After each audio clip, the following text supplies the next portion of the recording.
Bonjour à tous et bienvenue au Jardin de la Tine. Alors ici, on va parler de plantes, on va parler de bulbes aujourd'hui. Je suis Caroline, architecte paysagiste et j'ai la chance d'avoir un grand jardin, donc je le partage avec vous. Voilà, c'est mon laboratoire. J'y fais plein de choses et là aujourd'hui, donc je vous disais, on va parler de bulbes d'automne. Allez, c'est parti.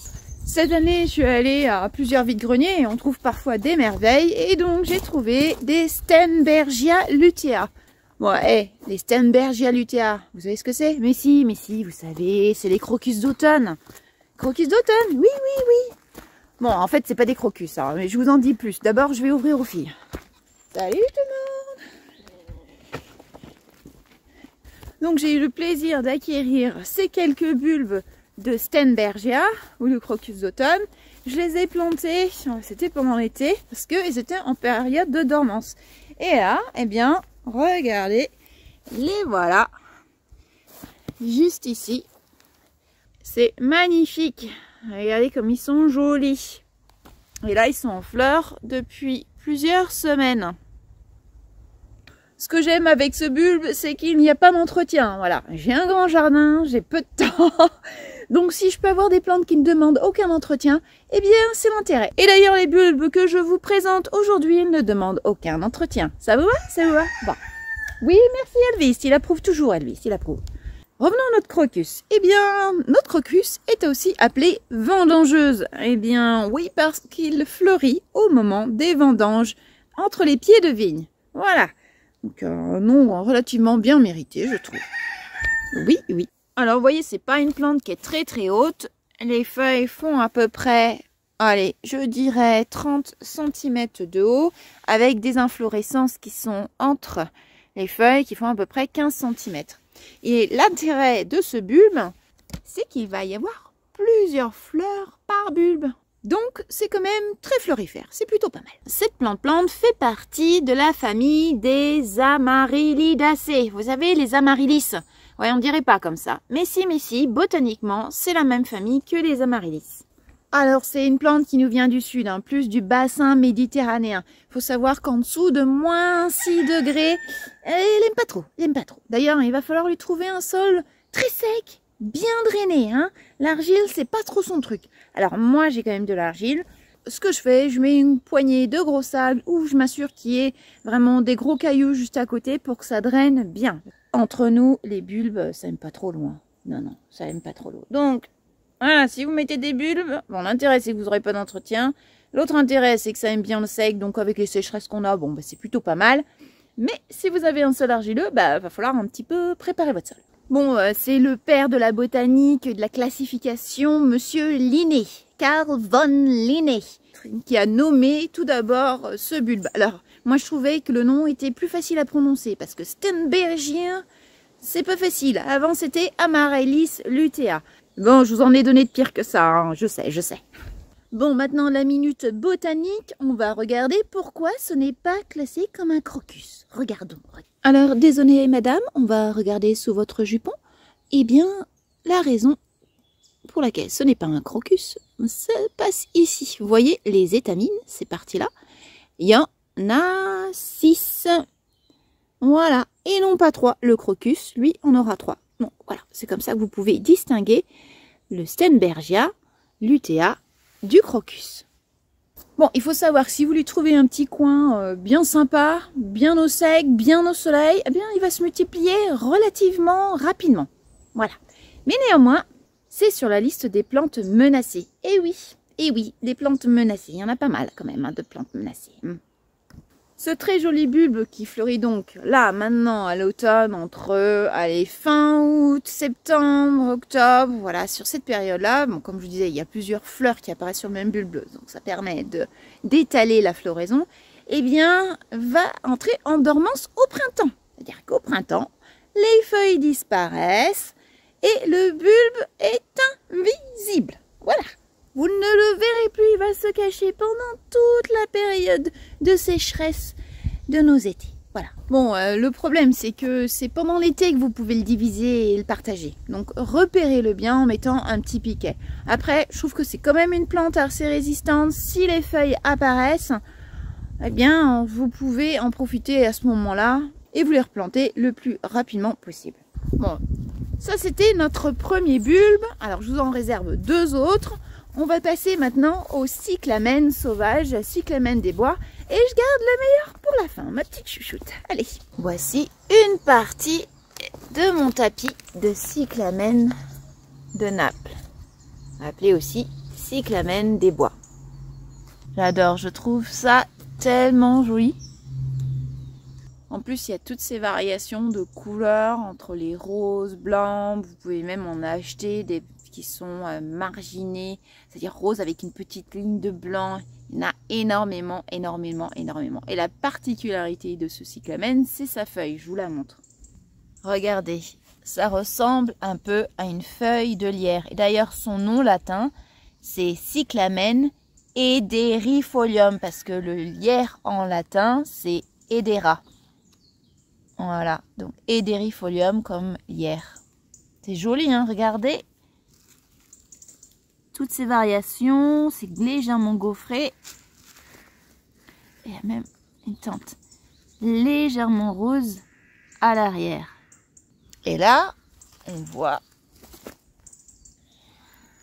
les petits tourbillons là. C'est là où il va y avoir les graines. Alors là, c'est pareil. On a une plante qui est très rustique, qui aime aussi les sols drainés. Mais à l'inverse du Steinbergia, du crocus d'automne dont on vient de parler, celle-ci va aimer être à la mi-ombre, mais à l'ombre c'est encore mieux, et va aimer vraiment les sols très humifères. C'est-à-dire qu'elle adorera être sous des arbres caducs, c'est-à-dire des arbres qui vont perdre leurs feuilles et des feuilles qui vont se décomposer et produire beaucoup de matière organique comme mon grand chêne.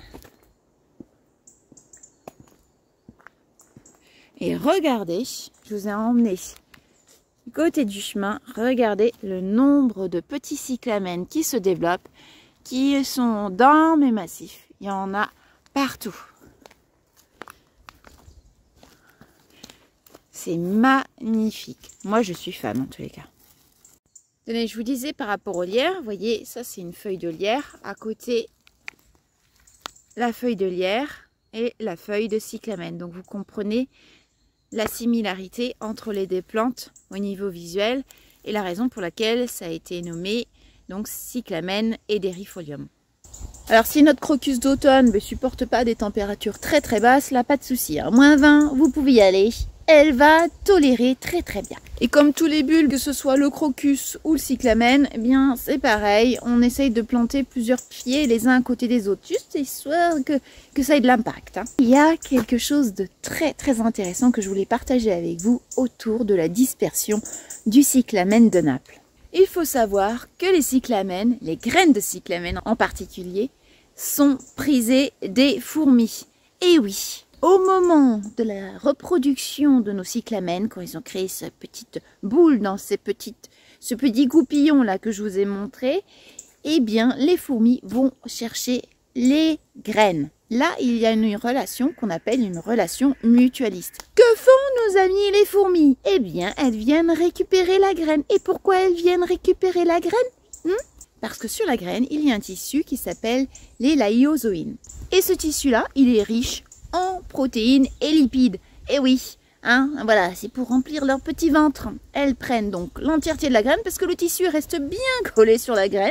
Voilà, si par chance ça se détache sur le chemin, ben, tant mieux, mais elles emmènent la graine dans la fourmilière. Une fois arrivée dans la fourmilière, ben, qu'est-ce qui se passe? Elle utilise ses copines pour essayer de détacher ce tissu de l'autre partie de la graine qui est la partie reproductive. Elle mange la partie qui est mangeable et l'autre partie va à la poubelle. Oui, bah, la déchetterie des fourmis, c'est quand même pas mal, hein.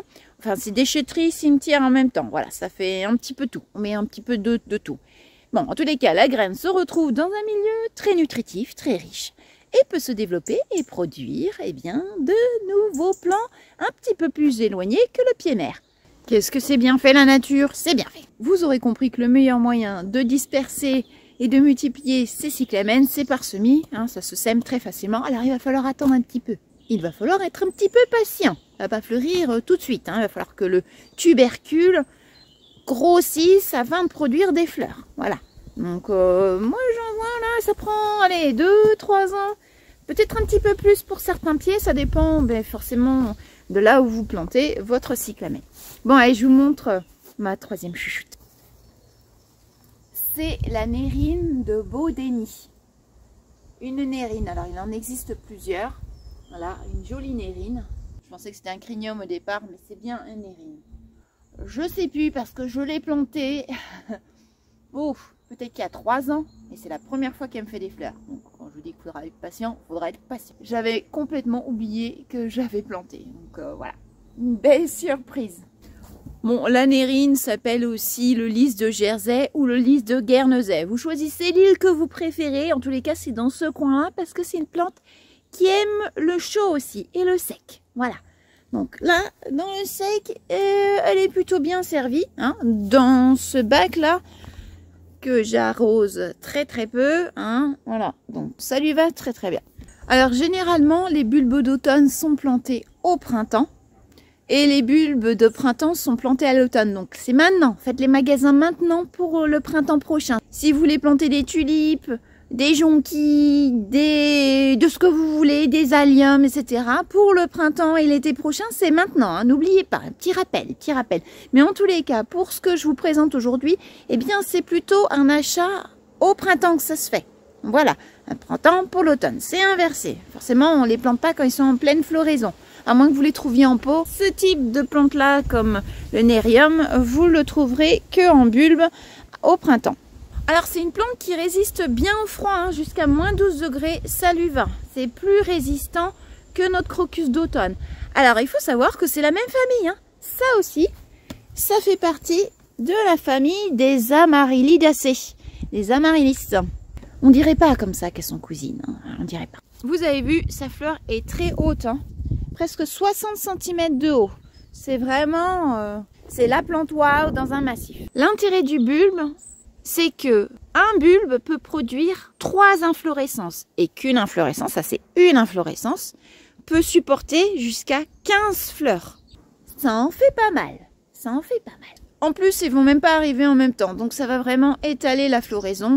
Voilà. Après, selon les régions où vous êtes, peut-être que votre nérium va fleurir en août, septembre ou octobre. Voilà, moi c'est maintenant, en octobre. Si vous en avez, peut-être que pour vous, ça a été beaucoup plus tôt. Et pour aussi bien le crocus d'automne que pour celui-là, n'hésitez pas à les mettre en pot. Et ces pots, vous les rentrez en hiver. Si vraiment il fait trop froid par chez vous, c'est une solution tout à fait envisageable. Ils adorent être dans des pots. L'autre intérêt de la fleur, c'est une très bonne fleur coupée. Vous pourrez vraiment l'utiliser dans vos compositions florales. Bon, moi j'en ai pas beaucoup, donc je vais pas m'amuser à le faire. Si vous en avez beaucoup, je trouve que c'est vraiment une fleur qui est très belle dans des compositions. Et en plus, elle sent bon. Elle sent une légère odeur de vanille. Voilà, elle a tout pour elle, Bon, une inflorescence, ça dure quand même 2 à 3 semaines, donc c'est pas mal, hein. C'est pas mal. Comme le crocus d'automne, eh bien, je l'ai dit, hein, c'est la même famille, elle va être en dormance pendant l'été. Donc c'est vraiment une plante hivernale, enfin automnale. Bon, je vais vous laisser ici avec mes 3 bulbes présentés. J'espère que vous avez aimé les découvrir un petit peu plus, même si certains vous les connaissiez peut-être, mais peut-être l'anecdote des fourmis vous aura intéressé. Je vous dis à la prochaine vidéo dans 2 semaines. Gros bisous à tous. Salut!